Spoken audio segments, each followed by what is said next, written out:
네, 오늘 위대한 지식이라는 제목으로 함께 말씀을 나누고자 합니다. 여러분, 한 달을 꽉 채워서 이제 여름 사역이 어제부로 끝났습니다. 올해 7월 달 20일부터 이틀간 유치부가 했고요. 25일, 27일까지 중고등부, 또 29일부터 8월 2일까지 다니엘 젠프, 그리고 8월 8일에서 10일까지 초등부, 그리고 우리 목요일 날 같이 모여서 8.15 산상 집회했고요. 그리고 어제까지 우리 싱글 수련회가 마쳤습니다. 이런 모든 것이 하나님의 은혜인 줄 믿습니다. 우리 다음 세대가 계속해서 세워지고 또 부흥할 수 있도록 깨어 기도해 주시기를 주님의 이름으로 당부드립니다. 여러분, 여름 성경학교가 끝났어요. 말 그대로 성경학교는요, 학교인 거죠. 학교에서 이제 많은 것들을 배우고 가르치잖아요. 근데 이 성경학교는요, 말씀을 가르치고 예수님을 가르치는 학교입니다. 그러니까 세상적인 학문이나 지식, 세상의 지혜를 가르치는 게 아니라 정말 예수님이 어떠한 분이신가, 우리가 가야 할 천국이 어떤 곳인가, 그럼 우리는 예수님의 그런 구원받은 자녀로서 어떻게 살아가야 될 것인가, 이것을 가르치는 것이 성경학교인 거죠. 여러분, 자녀들뿐만 아니라 이곳에 모인 여러분들이 정말 말씀을 잘 배워서 여러분 위대한 지식, 정말 오늘 말씀 제목처럼 위대한 지식이 충만한 저와 여러분 되시기를 축복합니다.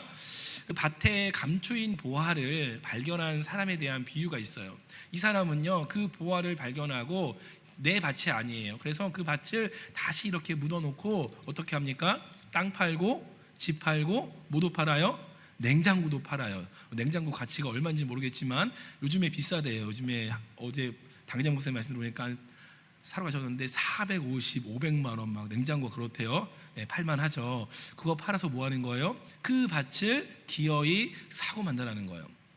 주변에서는 손가락질 할 수 있죠. 야, 그 밭 가치가 그 정도가 아니야. 그 밭 아무 쓸데없어. 그럴 수 있지만 그 안에 있는 보화를 발견한 사람은 어떻게 하는 거예요? 모든 걸 팔아서라도 그 밭을 사고 맙니다. 여러분, 위대한 지식은 그러한 거예요. 이 땅에서 내가 잘 먹고 잘 사는 것이 아니라 정말 하늘나라의 보화가 어디에 있는지, 우리의 상급이 어디에 있는지, 우리의 생명이 어디에 있는지 우리가 발견하게 되면 그것을 위해서 우리가 모든 것을 다 바치게 되는 거죠. 여러분, 저와 여러분이 이 위대한 지식 가운데에 삶의 방향을 명확하게 정하고 나아가시기를 주님의 이름으로 축복합니다. 자, 그래서 그 첫 번째는요, 하나님의 구원 약속에 있습니다. 여러분, 지난주 이사야서 1장 말씀 봤어요. 근데 1장의 말씀의 시작은요, 탄식으로 시작합니다. 2절 말씀 보니까 하늘이여 들으라, 땅이여 귀를 기울이라, 여호와께서 말씀하시기를 내가 자식을 양육하였거늘 그들이 나를 거역하였도다.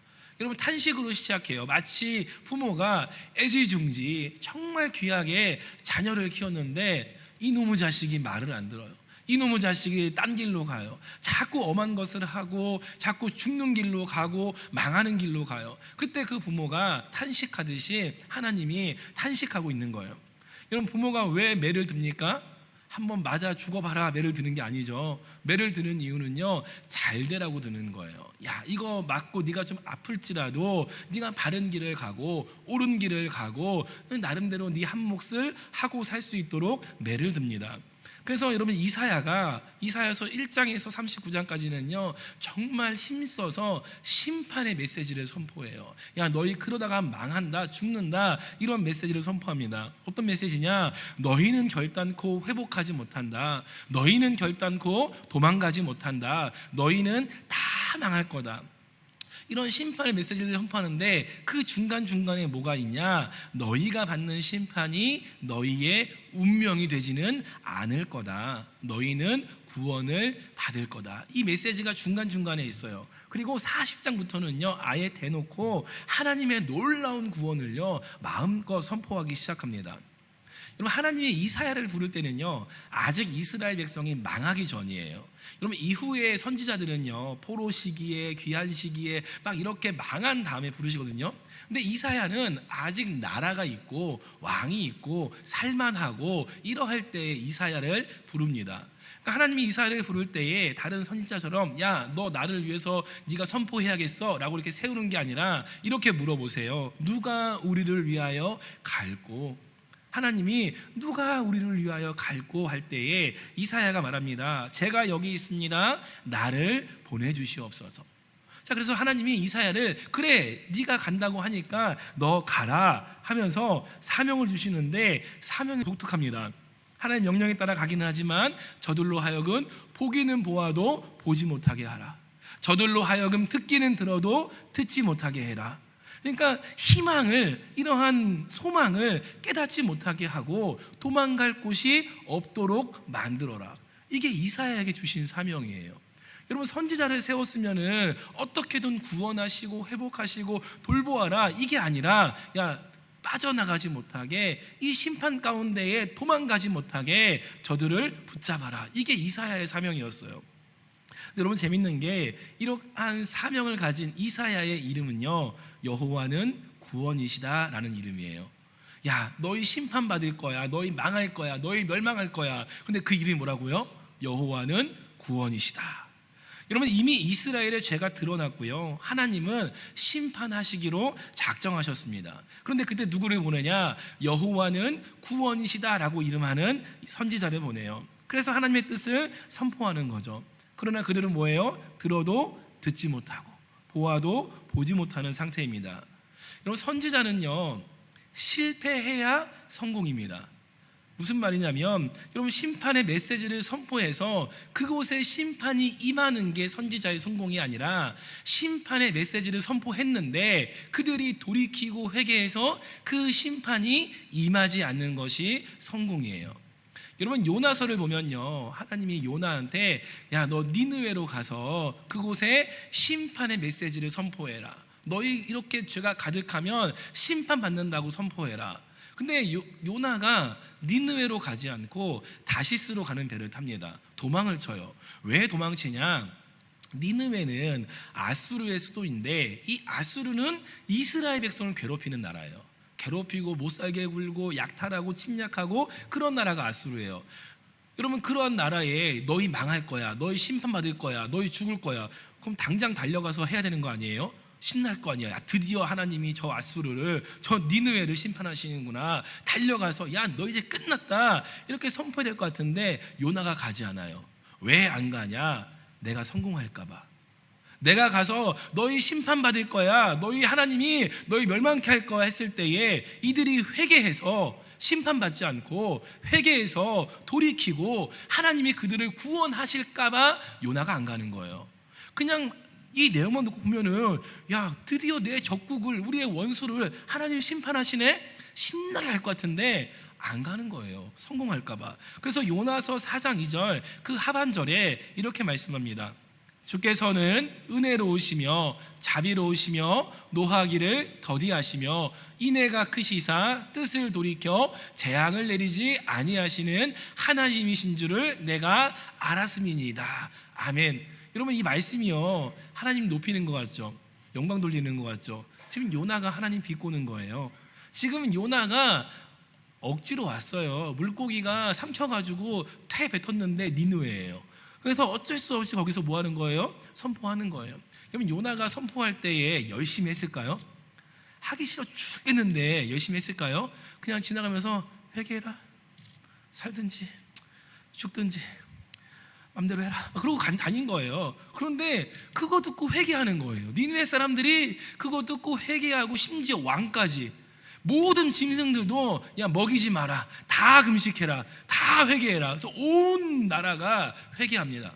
그거 보면서 마음에 안 드는 거야. 짜증나는 거야. 저들은 원수인데 망해야 되는데 하나님이 살리니까 짜증나는 거야. 그래서 지금 말하는 거예요. 하나님은 은혜로우시고 자비로우시고 인애로우시고 내가 그럴 줄 알았어요. 내가 하나님 그럴 줄 알았어요 라고 하는 거예요. 그러니까 지금 요나는요, 어떻게 보면은 지금 성공한 거잖아요. 이 선지자로서 심판의 메시지 선포했는데 회개했어, 구원받았어, 성공한 건데 요나는 하나도 기쁘지 않은 거죠. 여러분, 성경에요, 우리가 예언이라고 하는 것에 대해서 우리가 뭐 눈을 바라보고 너 내일 가다가 좋은 뭐 귀인을 만나고, 이게 예언이 아니에요.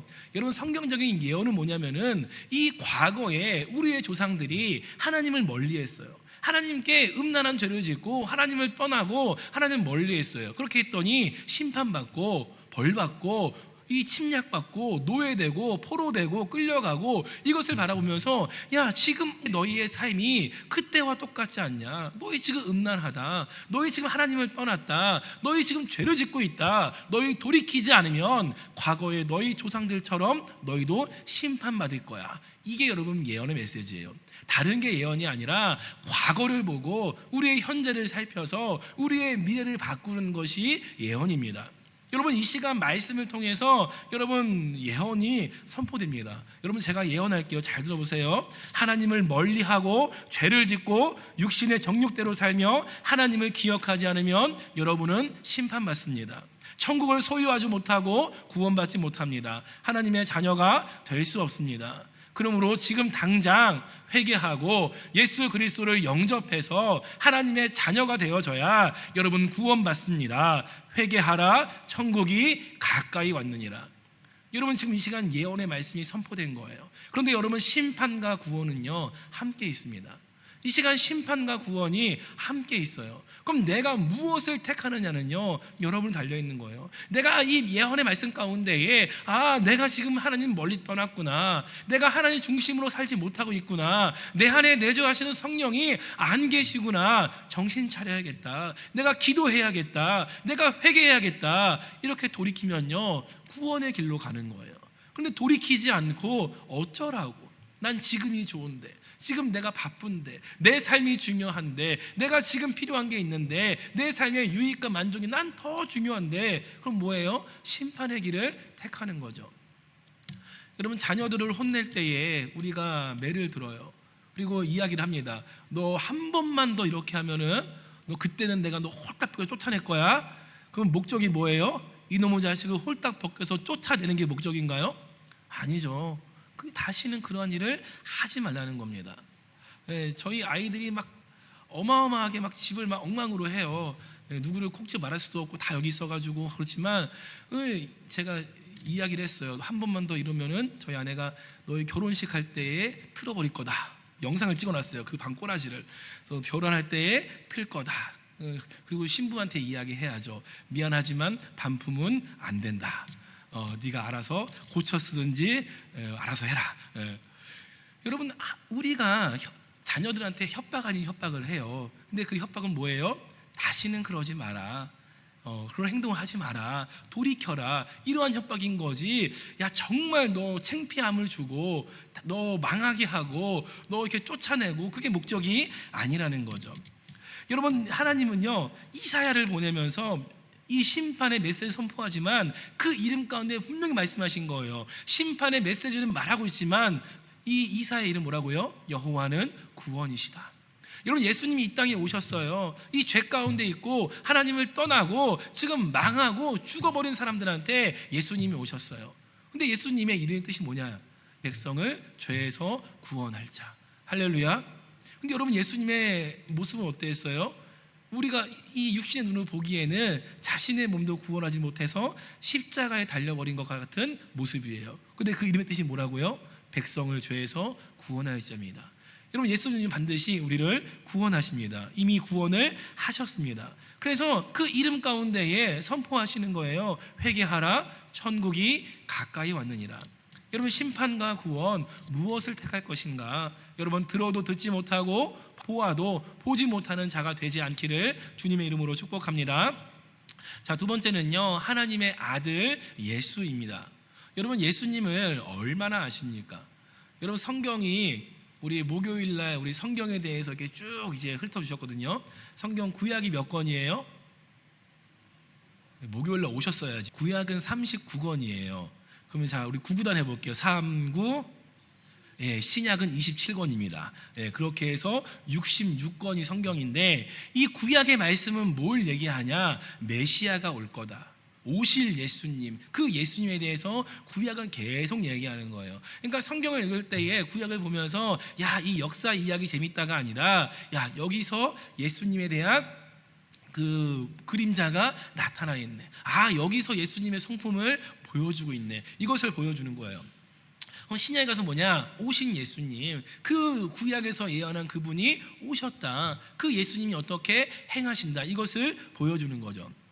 특별히 여러분 신약의 시작이 이 사복음서예요. 마태, 마가, 누가, 요한입니다. 그러니까 사복음서가 다 다른 시각이에요. 마태복음은 왕으로 오신 예수님, 그리고 마가복음은 종으로 오신 예수님, 그리고 누가복음은 완전한 인간으로 오신 예수님, 요한복음은 반대로 완전한 하나님으로 오신 예수님, 그것을 사복음서에서 보여주는 거예요. 읽으시면서 왜 내가 똑같은 얘기 또 읽고 있지가 아니라 각자의 관점이 달라요. 그래서 예수님이 어떤 분인가, 예수님 무엇을 했는가, 이것을 계속해서 성경에서 말씀합니다.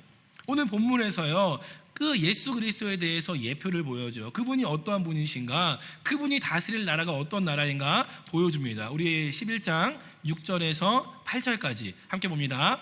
그때에 이리가 어린 양과 함께 살며 표범이 어린 염소와 함께 누우며 송아지와 어린 사자와 살찐 짐승이 함께 있어 어린아이에게 암소와 곰이 함께 먹으며 그것들의 새끼가 함께 엎드리며 사자가 소처럼 풀을 먹을 것이며 젖먹는 아이가 독사의 구멍에서 장난하며 젖된 어린아이가 독사의 굴에 손을 넣을 것이라. 아멘.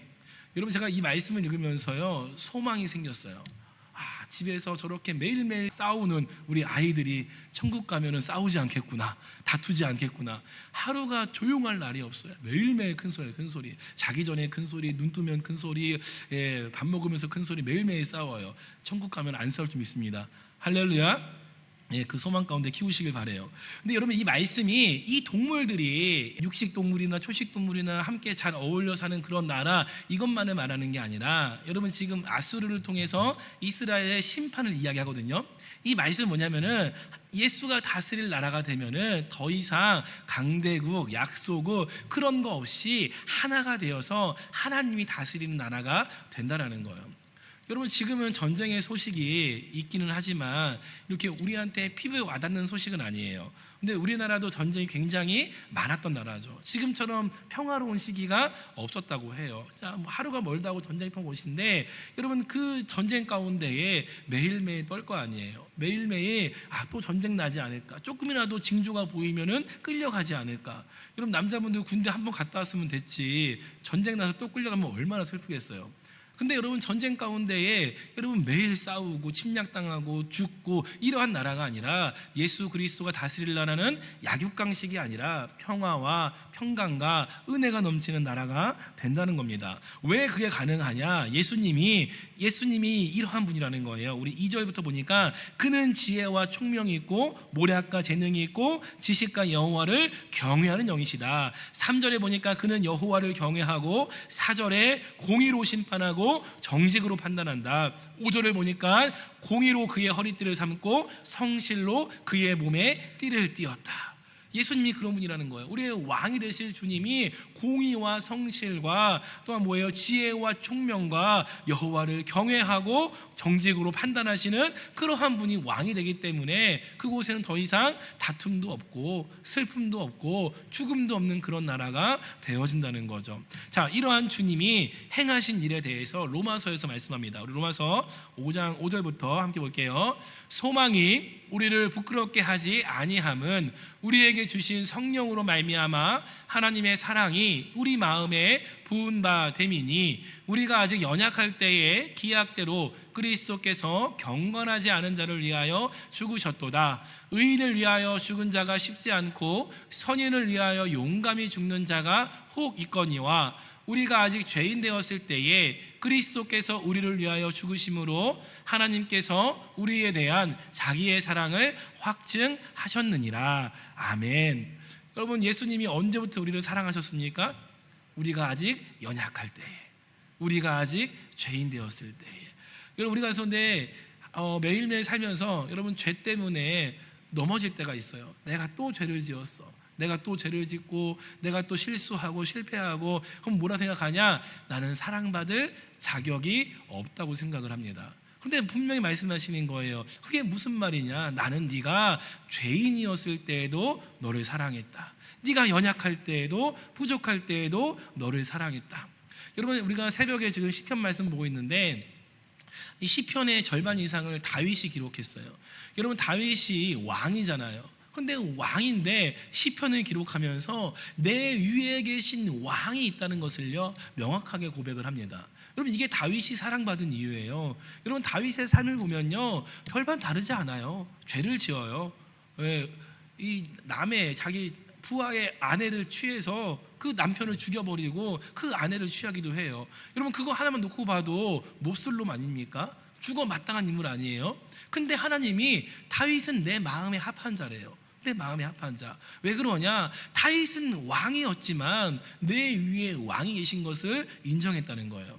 여러분, 그래서 그 밧세바를 취했을 때에 나단 선지자가 와서 책망을 합니다. 왕이 어떻게 그럴 수 있냐 막 책망을 해요. 여러분, 왕이면은 너 어디 왕한테 까불어. 왕이 그럴 수도 있지. 야, 당장 끌어내. 그럴 수 있는 거 아니에요? 근데 다윗은요 회개합니다. 눈물로 회개를 해요. 왜? 내 위에 왕이 있기 때문에, 내 위에 하나님이 있기 때문에. 여러분, 하나님은요 여러분을 연약할 때에도, 죄인 되었을 때도 사랑했어요. 다윗이 목동일 때도 하나님은요 다윗을 사랑했어요. 다윗이 나기 전에도 다윗을 사랑했어요. 그리고 왕이 되었을 때에도, 죄 가운데 회개할 때에도 하나님은 다윗을 사랑합니다. 여러분, 이게 죄에 대한 면죄부를 말하는 게 아니에요. 아, 내가 죄를 또 져도 되는구나, 이걸 말하는 게 아니라 하나님은 끝까지 여러분을 사랑한다는 거예요. 여러분, 나에게 오늘 생명이 있는 것은요 내가 회개하고 돌이킬 기회가 남아있다는 겁니다. 여러분, 이 생명이 언제까지 있는 줄은요 알 수 없는 겁니다. 여러분, 내게 생명이 있을 때에 내가 돌이킬 수 있고 회개할 수 있고 하나님께 나아갈 수 있을 때에 여러분 힘써 나아가시기를 주님의 이름으로 축복합니다. 그래서 진정한 왕이신 하나님, 그 예수님이 저와 여러분을 위하여 죽으심으로 그 사랑을 확증하셨어요. 여러분, 예수님을 알아가시길 바라요.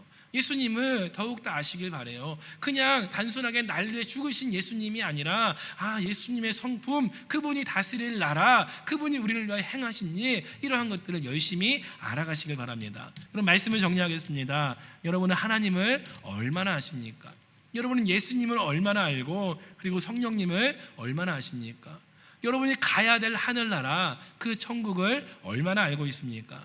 오늘 11장 9절에 보니까 내 거룩한 산 모든 곳에서 해됨도 없고 상함도 없을 것이니 이는 물이 바다를 덮은 같이 여호와를 아는 지식이 세상에 충만한 것임이라.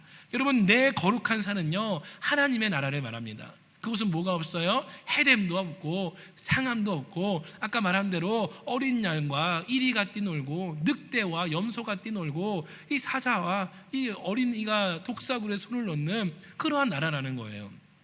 근데 그곳에 뭐가 있냐? 오직 여호와를 아는 지식이 있다는 겁니다. 물이 바다를 덮은 같이 여호와를 아는 지식이 그 세상에 충만하대요.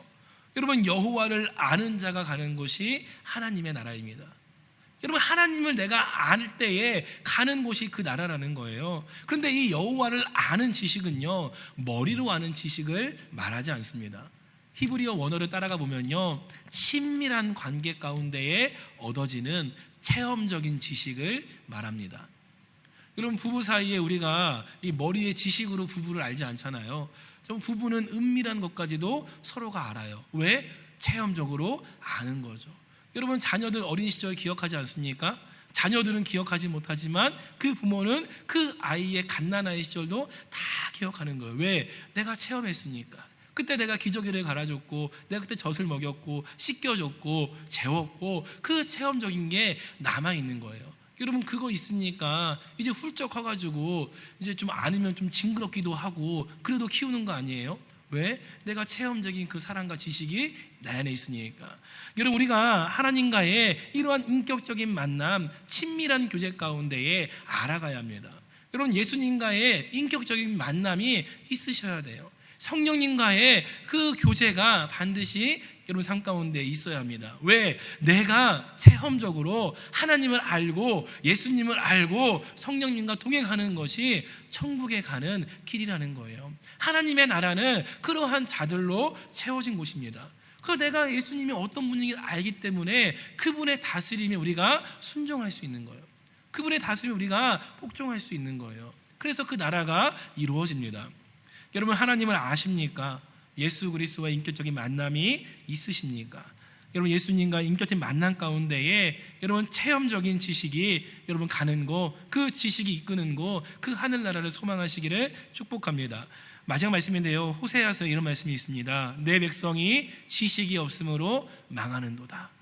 여러분 다른 것이 망하는 게 아니에요. 하나님을 잊어버리고 하나님을 떠나고 하나님을 알지 못한 채 사는 사람들이 망하는 겁니다. 여러분 우리는 말씀의 홍수의 시대에 살고 있어요. 이사야서의 말씀처럼 들어도 듣지 못하고 보아도 보지 못하는 자들이 저와 여러분의 모습이 아닙니까? 말씀은 듣지만 날마다 교회 예배는 드리지만 정작 하나님을 알지 못하고 정작 예수님을 알지 못하고 성령님을 알지 못한 채 그냥 내 만족과 유익을 위해서 그냥 막연하게 천국을 가야 되니까, 막연하게 구원은 받아야 되니까, 그럼 이렇게 교회에 나오는 종교 생활이 아니라 정말 하나님을 알아가고 예수님을 알아가고 성령님과 동행하는 믿음의 삶을 살아가시기를 주님의 이름으로 축복합니다. 우리 말씀을 통하여 결단합니다. 여러분 한 주간 그런 말씀을 묵상하시길 바라요. 주일날 한 번 듣고 끝나는 말씀이 아니라 삶 가운데 살아내는 말씀이 되어야 합니다. 여러분 솔직히 여기 문 나가시잖아요. 제목도 잘 기억 안 나요. 네, 진짜 그래요. 나가면서 오늘 제목은 뭐예요? 물어보면요, 뭐였더라? 방금 들었는데 기억이 안 나요. 여러분 말씀을 듣고 또 하면 성경 이 안에 다 기록이 되어 있거든요. 이 말씀을 읽으시면서 한 주간 예수님이 어떤 분이시고 날 위해 무엇을 행하셨고 지금도 나와 함께 하기를 원하시는 그 주님에 대해서 더욱더 알아가는 한 주간 되시기를 주님의 이름으로 축복합니다.